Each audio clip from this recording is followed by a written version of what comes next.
ኣብ ትግራይ ካይድ ዝሕሰበሎ መረፃ ትግራይ ድልውቲ ክሳብ እትኸውን እቲ መረፃ ንክናዋሕ ውድብ ሳልሳይ ወያነ ትግራይ ፀዊዑ ትግራይ ኣብ ድኹም ወታደራውን ጊዜያዊ ምምሕዳር ክትፀንሕ ከም ዘይብላ ዝኣምን ዋላ እኳ እንተኾነ ቅድሚ እቲ ከይዲ መረፃ ክማልኡ ዝግቦም ጉዳያት ኣለው ኢሉ ሳልሳይ ወያነ ትግራይ ጊዜያዊ ምምሕዳር ትግራይ ብሳትፎ ኩሎም ሓይልታት ከም ብሓዱሽ ተዋቒሩ ንመረፃ ዘድልዩ ቅድመ ኩነት ከማልእ ይግባእ ክብል ድማ ኣቦ ወንበር እቲ ውድብ ኣይተ ክንፈ ሓዱሽ ገሊፆም እዮም። መረፃ ትግራይ ምክያድ ምስ ናይ ህወሓት ፍቃድ ከም ዘይተሓዝ ዝገለጹ ኣይተ ክንፈ ወሲኾም ድማ ብሚልዮናት ዝግመቱ ተመዛበልቲ ኣብ ውሽጢ ዓድን ወፃእን ተበቲኖም ብምህላዎም ነቲ መረፃ ዕንቅፋት ምዃኑ ኣብርዮም እዮም። ሕፃፅ ደቃ ትፅበያላ እፁፅ ናይ ህይወት ምድሓን ጣውዒት ኣብ ሕፃፅ ንዝርከቡ ተመዛበልቲ ወገናትና ኣብ ውሽጢ ዓድን ወፃእን እትርከብ ህዝቢ ትግራይን ሰብኣውነት ስምዕካ ኩለኻ ንሓሙሽተ ዓመታት ብስደትን ሕሰብ ምንሰቐጠጠ ህዝብና ሎሚ መወዳእትኡ ሞቱ ብጥሜት ክኸውን ምርኣይ ካብ ኩሉ ዝኸፈ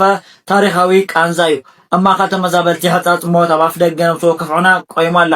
ንህዝቢ ሕፃፅን ውፃሕሎም ዝብል ላይፍ ቻሌንጅ ኣብ ናይ ሜጀር ቲዲኤፍ ቲክቶክ ካብ ሎም 11 ታሕሳስ ክሳብ 13 ታሕሳስ ተዳልዩ ስለ ዘሎ ኣብ ውሽጢ ዓድን ወፃእን ዘለና ኩላትና በበዝኻልናዮ ድጋፍ ንግበር ወገናትና ካብ እልቂት ነድሕን እዚ ሓበሬታ ናብ ኩሉ ክበፃሕ ሼር ንግበር። አዲስ አበባ ዝተጓዓዙ ሰበስልጣናት ህወሓት ዘጋጥሞም አዘራራቡ ኮይኖም ኣብ ዝሓለፈ ረቡዕ ናብ ርእሰ ከተማ ኢትዮጵያ አዲስ አበባ ዝተጓዓዙ ፕሬዝዳንት ጊዜያዊ ምምሕዳር ታደሰ ወረደም ዝዓጀቡ ምክትል ኣቦ ወንበርን ከምኡን ኣባል ፈጻሚ ስራሕ ህወሓትን ገጽ ተኸሊኦም ተባሂሎም ካብ ኣፍ ደገ ቤተ መንግስቲ 4 ኪሎ ድማ ከም ዝተኸልከሉ ተሰሚዑ ዘሎ ፕሬዝዳንት ጊዜያዊ ምምሕዳር ትግራይ ዝመርሑ ልኡኽ ህወሓት ውሳነ ዘተም ምስ መንግስቲ ፌደራል ናብ አዲስ አበባ ከም ዝተጓዓዙ ዝፍለጥ እዮም። እቲ ኣብ መንጎ መንግስቲ ፌደራል መራሕቲ ህወሓትን ከቢድ ወጥሪ ተፈጢሩ ዘለሉ ኩነታት 4 ኪሎ ዝተጓዓዘ ልኡኽ ከምቲ ዝሓሰቦ ኣይቀንዕን ኢሎም ኣለዉ ፍልፍላት ዜና።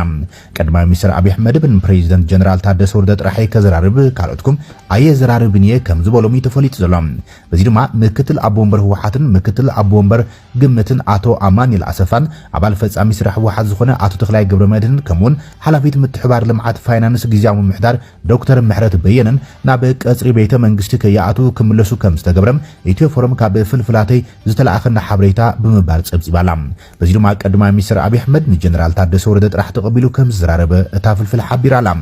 ክልቲኦም ኣብ ዘካይድዎ ዝርብ ብዝርዝር ዘይጠቀሰት እታ ፍልፍል ግን ድማ እቲ በጀት ንሰራሕተኛት መንግስቲ ክልቀ ኣብ ሓራ መሬት ዝንቀሳቀሱ ዕጡቃት ከይትኩስና ዝብላም ክልተ ነጥብታት ወይ ምሕጽንታታት ጀነራል ታደሰ ወረደ ንሓለቁ ቀዳማይ ሚኒስትር አብይ አሕመድ ከም ዝተማሐጸኖ ኣመልኪታላ።